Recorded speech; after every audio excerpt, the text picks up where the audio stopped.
at 8 to 12. That morning, my sister texted me one line that ended 15 years of family peace. I'm quitting my job. You'll take care of us while I figure things out. No greeting, no guilt, just expectation. I wiped my hands, stared at the message, and typed 4 words I'd never said before. That's not on me. Then I opened my laptop and signed the overseas contract waiting in my inbox. 10 minutes later, my phone lit up again, Mom. But what she wrote next didn't just test my patience. It forced me to choose between blood and freedom. Before we dive in, hit like and tell me, have you ever been the responsible one who finally said no? When people say family keeps you grounded, they don't mention how heavy the ground can feel when you're the one holding everyone up. I've always been that person. Emma Pierce, 32 operations manager, the human equivalent of a spreadsheet. My parents called me the stable one. What they meant was the one who never says no. Our family dinners looked warm from the outside, a roast in the oven, football humming from the living room candles, flickering against framed photos of vacations we couldn't afford without my credit card. But beneath the calm, everything was measured, my time, my paycheck, my patience. Mom would pass the bread and say, "You know, your sister's creative spirit just needs support right now." Translation. Jenna's latest failed dream had a new invoice attached. Dad would grunt from behind his beer. Emma grabbed the check, "Will you?" as if it were tradition carved in stone. And Jenna, hair perfectly undone, voice syrup sweet, would smile like she'd earned another subsidy. I'd sit there pretending the math didn't sting the rent. I quietly covered the insurance. I paid the vet bills for her dog I never met. My phone was full of reminders labeled family bills, a list that used to make me proud. It meant I was useful, dependable, the glue. But lately, that glue felt more like handcuffs. Mom liked to say, "Family evens out in the end." She never saw that even meant I bled a little more every time someone else made a mess. I'd tell myself it was temporary, that Jenna would finally get her act together. But she never did, and somehow I was always the safety net. Even Mike, my boyfriend, patient and kind, had started to notice. "You know they don't love you because you fix everything right," he'd said once. "They love you because it's convenient." I'd laughed it off, but his words stuck quiet and sharp. The last Sunday dinner I went to, I remember Jenna breezing in 20 minutes late wearing an outfit that cost more than my week's groceries. Mom hugged her like she'd returned from war. "You've had such a hard week," she cooed. I poured the wine, pretending not to hear. Later, when Mom leaned close and said, "You're lucky, Emma. You don't need anyone to take care of you." I smiled the way people do when they're swallowing fire. That night, I opened my notes app and scrolled through the debts again, each entry a little confession I'd never made out loud. The list went on: phone plan, utilities, car insurance, apartment deposit. It wasn't just money. It was proof of how far I'd go to keep the peace. I didn't know it then, but peace was exactly what I was about to lose, and somehow finally gain. It started small, like all cracks do. A late payment here, a "can you just spot me till next month" there. But by that fall, every favor had turned into a standing order. My family didn't even ask anymore, they expected. Then came the morning Jenna announced she'd quit her job. She made it sound poetic, like a declaration of self-love. "It was toxic," she said at dinner, stabbing her mashed potatoes like a martyr. "I'm focusing on my mental health." Mom clasped her hands, eyes shining. "That's so brave, sweetheart." I stared at my plate. When I'd taken a single sick day last year, Mom said I was being dramatic. Jenna's boyfriend, Caleb, grinned across the table. "She's building a brand, something creative." Dad nodded proud. "Faith, that's what matters." I wanted to ask if Faith could pay rent, but I bit my tongue. After dinner, Mom pulled me aside in the kitchen. "Honey, Jenna's going through a hard time," she whispered, like it was breaking news. "She just needs a little runway. You understand." I did understand. That runway was paved with my paychecks. That night back in my apartment, I sat in the dark with only the hum of the fridge for company. My notes app was open, payments, bills, insurance deposits. I scrolled through the numbers until they blurred. It wasn't a ledger anymore. It was a map of my own exhaustion. 2 weeks later, the text came, the same one that cracked everything wide open. 8:12 a.m. The morning light was soft, harmless. My phone buzzed on the counter. I'm quitting my job, you'll take care of us while I figure things out. No greeting, no guilt, just assumption. I stared at it for a long time, toothbrush still in my mouth. For years, my instinct had been to fix, to send money, to smooth over the chaos. But something in me shifted. Maybe it was Mike's voice echoing in my head. You've been paying for permission to be loved. I wiped my hands, opened the message, and typed 4 words. That's not on me. My fingers trembled as I hit send. It felt like pushing a button that could blow up the only bridge I'd ever known. Silence. No reply. Just the faint hum of the bathroom fan and my own heartbeat. I walked into the living room, still half stunned. On my laptop screen was the Dublin contract I'd been too afraid to sign. I hovered over it. For months, I'd made excuses. Mom would panic. Jenna would crumble. Dad would guilt-trip me. But not this time. The moment I pressed sign, a tiny notification blinked. Document completed. It was quiet, almost anticlimactic, but I felt something unclench deep inside me. 10 minutes later, my phone lit up again, Mom. I didn't open it right away. I just stared at her name glowing against the screen, and I swear the air shifted. Whatever came next, I already knew it wouldn't be love. It would be the price tag for saying no. Mom's text came exactly 10 minutes later, like clockwork. If you won't help your sister, don't come to Thanksgiving. I stared at it until the screen dimmed. For years, those words would have crushed me. Not because I cared about the turkey or the small talk, but because exclusion meant guilt, and guilt was how they kept me in orbit. But this time I laughed. Softly, almost in disbelief. That's supposed to scare me, I whispered to no one. But it feels like freedom. I sat down at my desk, opened my laptop, and looked at the contract confirmation still glowing from earlier Dublin. Housing included. Start date, Monday. It felt like a life I'd only daydreamed about now, quietly waiting for me to choose it. For the first time, I realized my family didn't just drain my bank account, they'd drained my ability to imagine life without them. That was about to change. I opened another tab, my online banking. My pulse quickened, not from fear, but focus. One by one, I scrolled through the recurring payments I'd carried for years. The family phone plan, Jenna's car insurance, utilities tied to my parents' house. Cancel, remove, deactivate.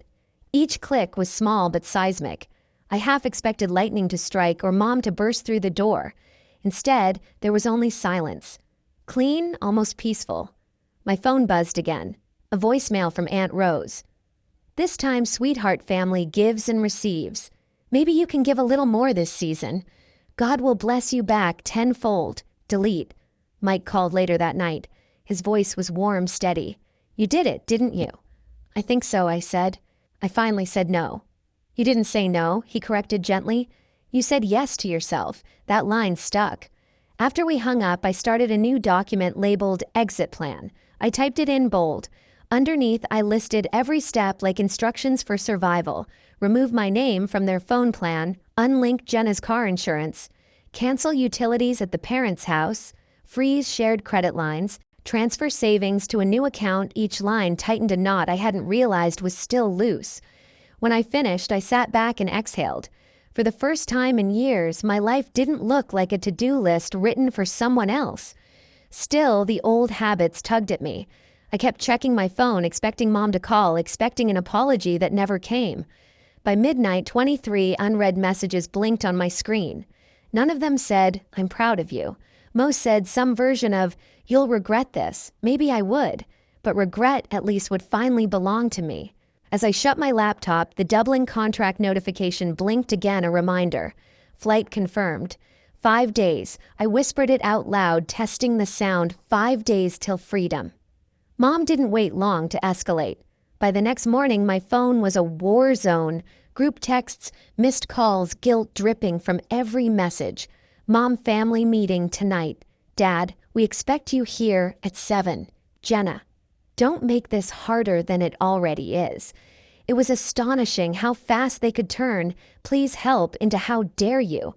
I stared at the screen for a long time before typing the simplest answer of my life. I won't be there. Almost instantly, the typing bubbles appeared. Mom, you will. Jenna, you're unbelievable. Dad. Watch your tone. I silenced the chat and turned my phone face down. The quiet felt holy. At 6:52 p.m., the doorbell rang anyway. When I checked the peephole, Dad stood there still in his work shirt, jaw tight. "Open the door, Emma." "No, don't play games, I'm not." He muttered something under his breath about disrespect, but I didn't move. Finally, the footsteps faded down the hall. I locked the deadbolt twice, leaned against the door, and let out a shaky breath. They weren't coming to talk. They were coming to win. The next day, Mom tried a softer weapon. A voicemail, her tone sugar-coated and trembling. "Sweetheart, Jenna's trying her best. She needs a little support just this once." Think about what family means. I deleted it halfway through. By evening, I got a FaceTime call. The family conference. I almost didn't answer, but part of me wanted to see their faces, wanted to finally stop pretending. When the screen lit up, all three were there. Mom in the kitchen, Dad at the head of the table, Jenna beside her, with swollen eyes and perfect lighting. Caleb hovered in the background, pretending to fix something on his phone. Emma, Mom, started softly, "Can we please talk like adults?" "I thought that's what I've been doing," I said. Jenna jumped in. "You embarrassed us. You made me look like a beggar. I didn't make you anything," I replied. "You sent a demand, and I declined." Her lips trembled. "You don't believe in me. You never have." That one stung, not because it was true, but because it used to work. "Jenna," I said carefully, "belief isn't a bank loan." Caleb chuckled low and condescending. "She's so uptight. No wonder you're single half the year." My voice didn't rise. "Caleb, do you even hear yourself?" He smirked. "Just a joke." Mom cut in sharply. "Enough. Emma, your sister's business could change her life. She just needs someone responsible on paper." Dad leaned forward, hands clasped. "It's not even risky. It's a small loan, $150 tops. You'll co-sign, that's all." "That's all," I repeated, letting the words sink in. "You're asking me to guarantee a $150,000 loan for someone who quit her job last week." Mom's voice hardened. "Don't be dramatic. We raised you better than this." I felt something snap, not anger, just clarity. "You didn't raise me to say yes. You raised me to survive saying no." The silence that followed was thick enough to touch. Dad's face flushed. "Watch your tone." "I am," I said evenly. "It's calm." Mom's eyes narrowed. "So that's it. You're walking away from your family. I'm walking away from being your financial plan." Jenna started crying, mascara pooling at the corners of her eyes. "You're punishing me for being different. I'm setting boundaries," I said. "There's a difference." Mom slammed her hand on the table. "You'll regret this, Emma." I nodded once. "Maybe, but I'll regret it on my own dime." I ended the call. Seconds later, the group chat exploded, paragraphs from Mom threats, from Dad emojis, from Aunt Rose. One message from Jenna: "You destroyed this family." I didn't reply. I turned off notifications, opened my exit plan, and started checking boxes. Removed from phone plan, unlinked insurance, canceled utilities, closed shared credit line. Each completed task felt cleaner than the last. By midnight, 43 missed calls blinked on the screen. None from Mike, he knew. When the phone rang again, I finally picked up. "Hey," he said quietly. "You sound lighter. I think I'm just done," I said. "Then do something about it. Not for revenge, for peace." That line hit deeper than I expected. At 1:04 a.m., I drafted one last message to my mother: "I'm leaving for Dublin Monday. Please stop contacting me unless it's an emergency." I hovered over send hand, trembling. Then I pressed it. The next morning, the retaliation came fast. Posts on Facebook about ungrateful children, Aunt Rose's chain messages about forgiveness, Jenna's cryptic story. "Sometimes the ones you love hold you back." They wanted me to feel shame. Instead, I felt still. When Monday came, I zipped up my suitcase. The air in my apartment was cold clean. Every bill in my name, every key in my hand. As I rolled my suitcase to the door, my phone buzzed one last time. A text from Mom: "We won't forget this." I typed back, slowly, "Neither will I." Then I powered it off.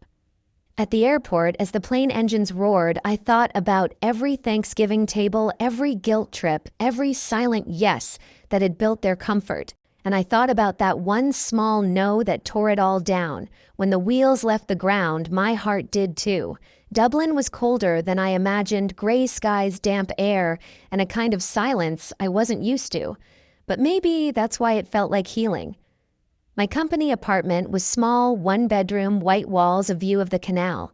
Everything inside belonged to me. Every bill, every key, every decision.